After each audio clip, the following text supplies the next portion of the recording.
an alternative to citizenship, to criminality. Let the homeless have a voice.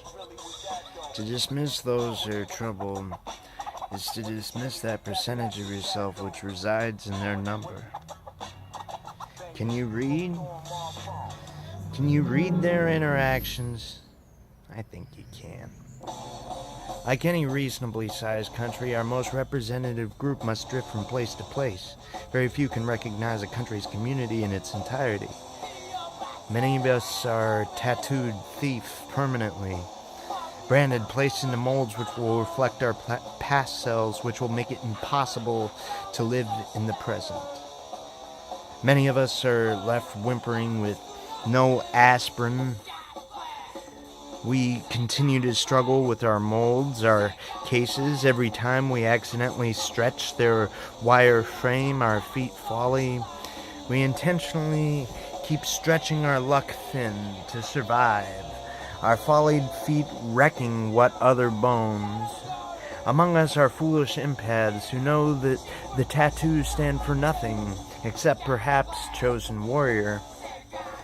It has come to be that 1 in 10 of us bear their brand, the tattoo.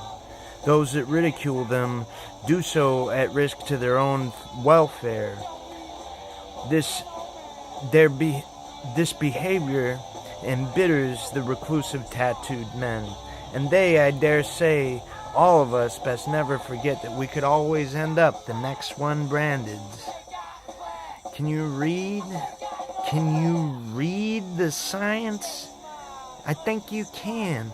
Too bad you are a fool. Can you read? No, I don't think you can. Laziness beats empathy in a foot race every time. Can you read? No, I don't think you can. Can you read? Can you read about the effects of your punishment and shame? I think you can. Can you read? Can you read about pragmatism? I think you can. Too bad you are a fool. Can you feel? I think you can. Too bad you are a fool. Can you feel? No, I don't think you can. We need not stow away those lonely few any longer, those who lack realization. Some of them with clean skin like me group with those few whose tattoo is the facility, the prison. We keep waiting in vain for the proper nourishment. Please, for Christ's sake, give us our liberty or death, and remember that each and every one of us are crucial pieces of the whole. When you stow us away, you empower us alone to liberate and kill. When you free us, or free us to die, we have our own prerogative, a place frontside of our responsibilities. As it is now, you only grace us with the liberties which you would envy. But then we were never really kindred. I don't like law, rules. Where there is law, there is little room for the individual. Cannot apply a law to an individual. However, if you must, may you take a class or two before you pass yet another sentence which you will contract out instead of carrying out. One man can never truly know another man, regardless of the other's desperation to illustrate it to you. America, you are relentless in your designation to shut down our emotions. Your ordinary and routine rulings, sentences are lacking even a smidgen of empathy in their deliberation. Everything is simply traced back to our centuries-old blueprints. Did anyone ever indeed fit into that design? This logic is vital to this community, and logically you would think it and our, my hidden brethren, or at least their offspring's, realization would have already come to pass, being an apparent inevitability, but it hasn't. Can you read? Have you looked up independence or freedom in the dictionary? We have. Too bad we are fools. We're going to have to fight the labels and realize our own liberties. They know as long as we continue to believe we are free, we will never desire the escape that would leave their faceless dictatorship in shambles. Sigh. We do not desire escape. We are actually scared to cross the threshold of our open cell, for it is all we know for one thing, and also Why would we want to leave? Why would we want to leave freedom?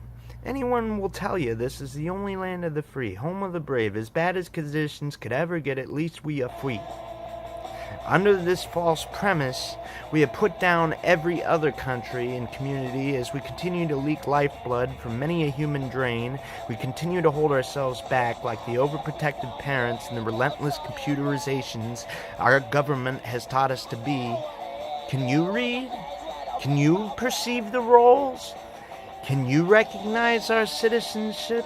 I think you can, and I don't think that you or us need my input, and yet I feel the need to point out the possibilities that they do not want you to see. I, for one, do not consider myself an American.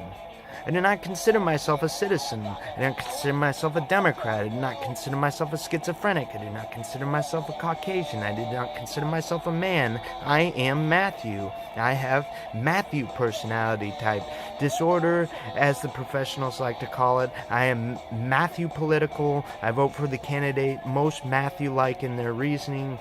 I am Matthew sexual. I get hard for most people. For people most like the first persons I set eyes on when puberty did strike me. Race? Ethnicity, you ask? Answer, Matthew. Centuries of politicians rule, and they never did serve anyone. Can you read? When estimating another's citizenship or criminality, do you really need to? It is all quite plain if you awaken. It is too bad that you have learned of our foolishness from the others. Can you feel? Do you bastards even want to?